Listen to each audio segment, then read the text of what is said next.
ആഴ്ചയൊന്ന് പിന്നിട്ടിട്ടും ADGP MR Ajith കുമാറിനെതിരെയുള്ള DGPയുടെ vigilance അന്വേഷണ ശുപാർശയിൽ തീരുമാനമെടുക്കാത്ത മുഖ്യമന്ത്രി.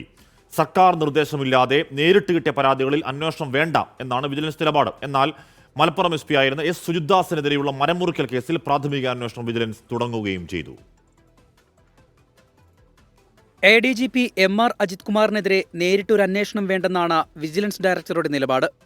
പ്രത്യേക അന്വേഷണ സംഘമുള്ളതിനാൽ വിജിലൻസ് ഇടപെടേണ്ട കാര്യമില്ല. അന്വേഷണം വേണമെങ്കിൽ സർക്കാർ നിർദ്ദേശിക്കട്ടെ എന്നുമാണ് വിജിലൻസ് മേധാവി വ്യക്തമാക്കുന്നത്. ADGPക്കെതിരെ ലഭിച്ച അനധികൃത സ്വത്ത് സമ്പാദന പരാതികളിൽ വിജിലൻസ് പ്രാഥമിക പരിശോധന നടത്തിയിരുന്നു. ഈ പരിശോധനകളുടെ കൂടി അടിസ്ഥാനത്തിലാണ് സർക്കാർ നിർദ്ദേശം വരട്ടെ എന്ന തീരുമാനത്തിലേക്ക് വിജിലൻസ് എത്തിയത്. മലപ്പുറം SP ആയിരിക്കെ ക്യാമ്പ് ഓഫീസിൽ നിന്ന് മരം മുറിച്ചു കടത്തിയെന്ന പരാതിയിൽ S. സുജിത്ദാസിനെതിരെ വിജിലൻസ് അന്വേഷണം തുടങ്ങി.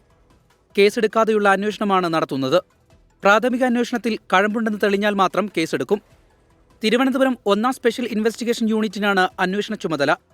അതേസമയം ADGPക്കെതിരെ വിജിലൻസ് അന്വേഷണം വേണമെന്ന സംസ്ഥാന പോലീസ് മേധാവിയുടെ ശുപാർശയിൽ മുഖ്യമന്ത്രി ഇതുവരെ തീരുമാനമെടുത്തിട്ടില്ല.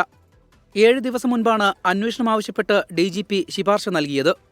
24 തിരുവനന്തപുരം.